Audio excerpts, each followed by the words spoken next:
Lecture de l'Évangile de Jésus-Christ selon saint Marc. Gloire à toi, Seigneur.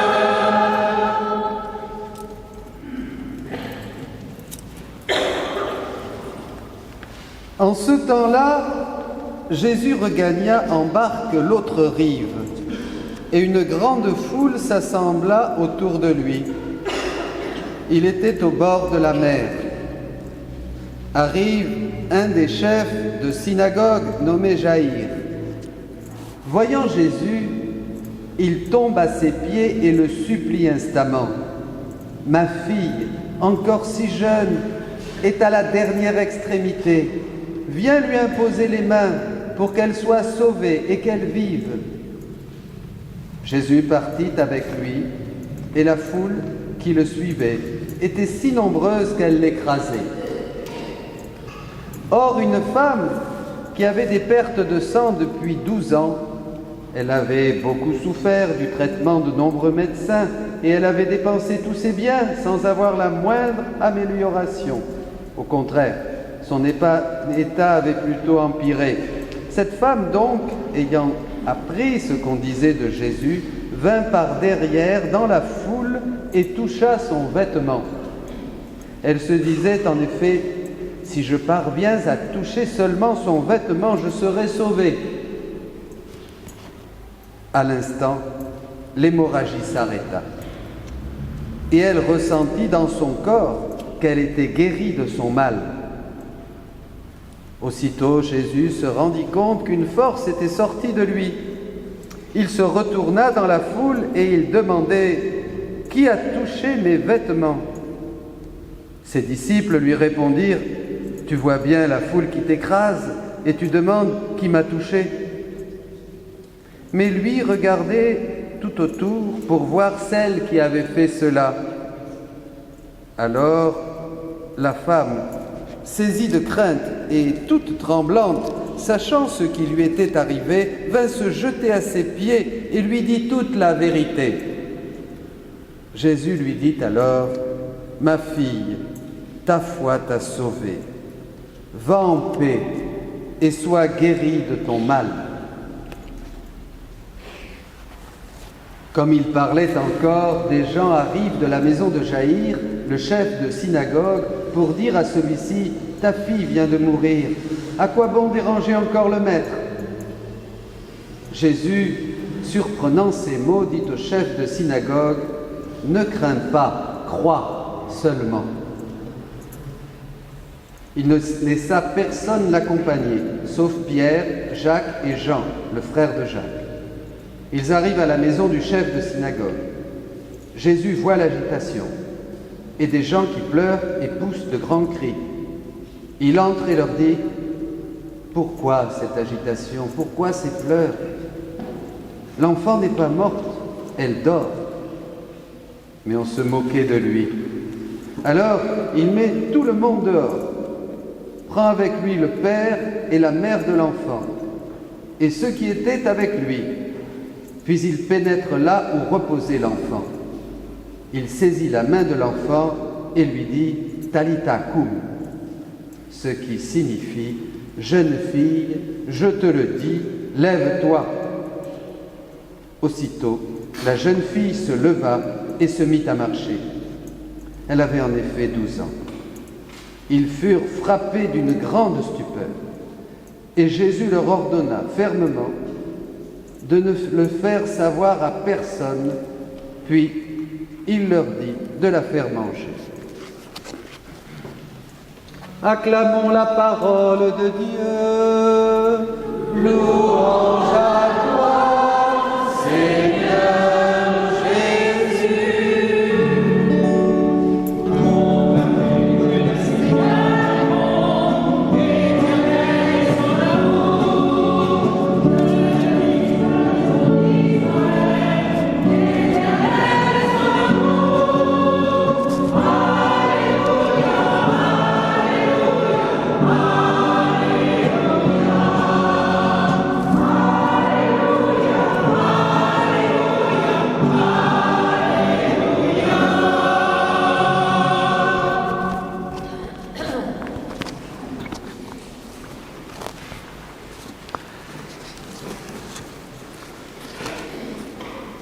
Chers amis, notre Église vit aujourd'hui ce que j'appellerais une révolution silencieuse.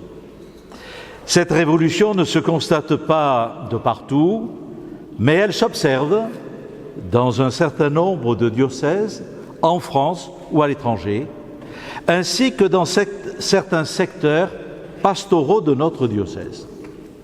Alors en quoi consiste cette révolution ? Cette révolution, en fait, est une mutation qui est vécue comme un appel à un retour aux sources, c'est-à-dire vivre la situation qui est la nôtre aujourd'hui, qui est un défi, comme une chance pour l'Évangile et pour l'évangélisation. Une mutation, qu'il y ait des changements, tout le monde en convient. Notre Église présente aujourd'hui un visage très différent de celui qui était le sien il y a 50 ans ou bien il y a 100 ans. Notre Église n'a plus l'assise qu'elle avait dans le passé. On peut dire que, d'une certaine façon, elle est devenue pauvre. Elle s'est appauvrie numériquement.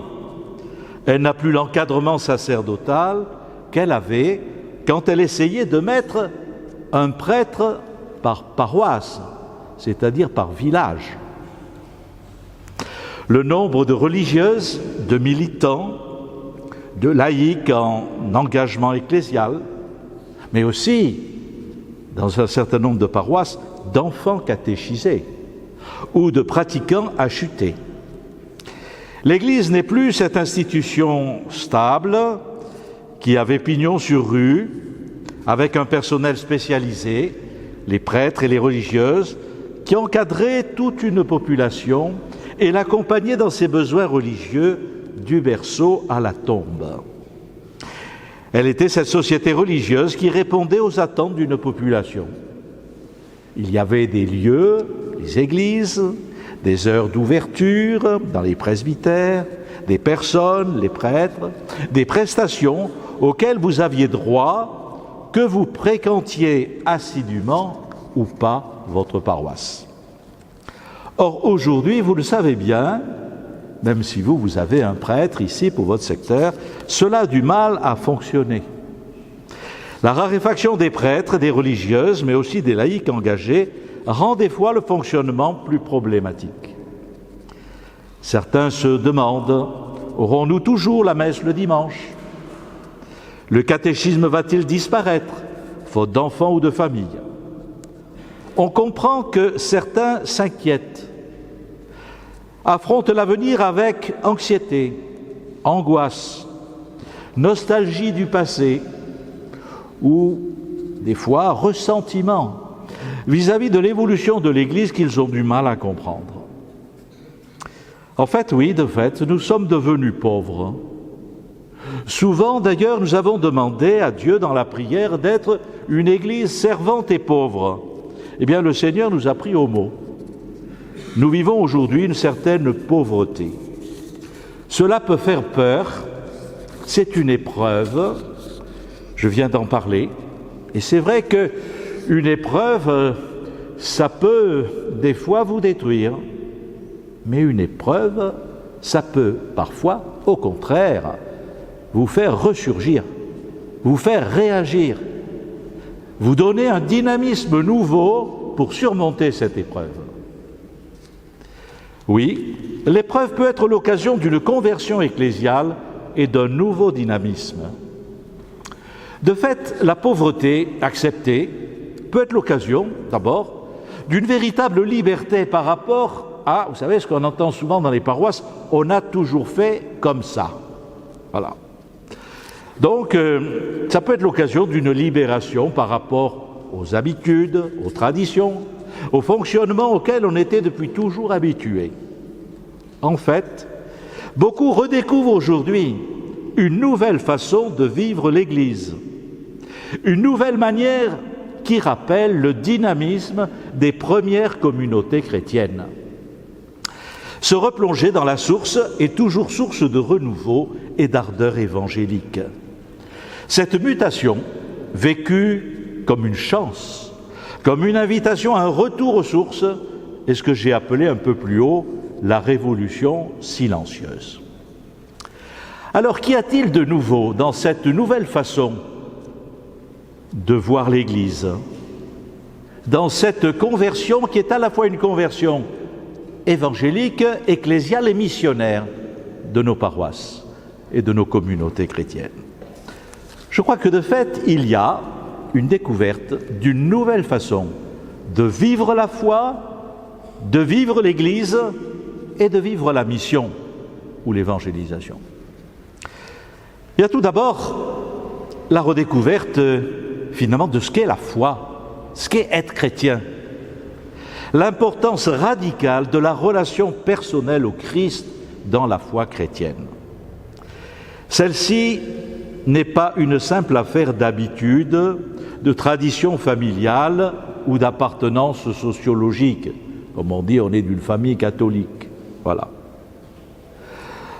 Aujourd'hui, on est chrétien et si on le reste, c'est parce qu'on a rencontré personnellement le Christ. C'est parce que l'on a découvert tout ce qu'apportait cette relation au Sauveur, un sens donné à la vie, une espérance, l'expérience d'être aimé gratuitement par Dieu, l'apprentissage de la confiance. On fait l'expérience d'une paix du cœur, d'une joie qui est un don de Dieu, le pressentiment que seul l'amour où l'on se donne à l'autre est la voie de la fécondité et du bonheur. Je suis frappé de voir que les catéchumènes, et cette année, il y en a eu autour de 120, qui ont demandé à être baptisés, qui ont été baptisés lors de la fête de Pâques. Les catéchumènes nous expriment avec force la nouveauté, la transformation qu'apporte dans leur vie la rencontre du Christ et l'écoute de sa parole. Comme ils le disent, nous ne voyons plus les choses comme avant. Voilà. Je crois que ce qui est au cœur du dynamisme d'un certain nombre de communautés chrétiennes, c'est la joie de la foi, la joie de croire. Cette joie de se dire, mais le Seigneur est avec nous. Et même quand je vois, moi, ces catéchumènes, je me dis, mais pourquoi tu es inquiet? Le Seigneur est venu les chercher dans leur vie. L'Esprit Saint a retenti dans leur cœur. Le Seigneur est à l'œuvre. Tu n'as pas à avoir peur. Si le Seigneur est avec nous, comme dit la Bible, qui sera contre nous? Voilà. Oui, enracinement dans la foi, dans cette relation personnelle au Christ. Le Christ est là, il ne nous abandonne pas, il nous accompagne. Il est le compagnon de route. Deuxième découverte, elle concerne l'Église. Les premiers chrétiens qui vivaient une relation forte avec le Christ ressuscité ne percevaient pas l'Église comme une institution qui aurait pignon sur rue, mais comme, qu'est-ce que c'est pour eux? L'Église, c'est la communauté des disciples du Christ.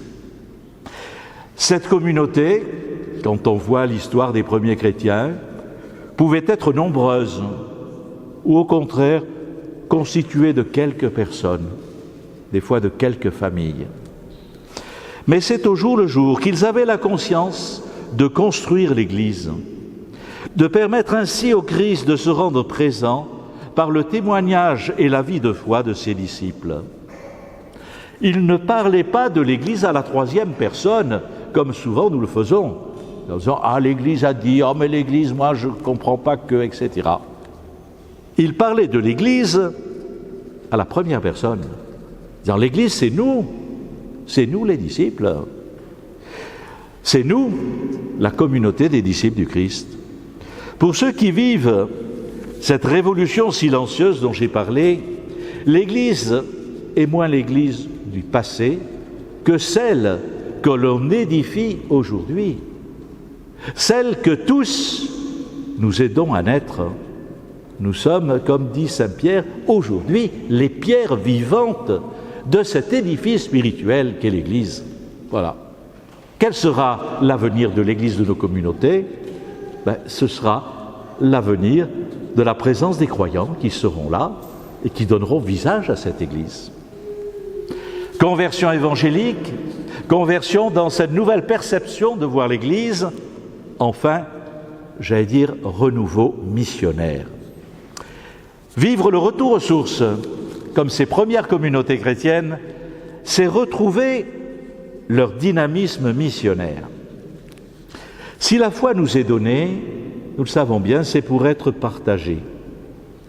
Si nous expérimentons qu'avec le Christ et l'Évangile, une qualité nouvelle de vie, une profondeur d'existence nous sont offertes, nous ne pouvons pas ne pas les faire connaître et y inviter.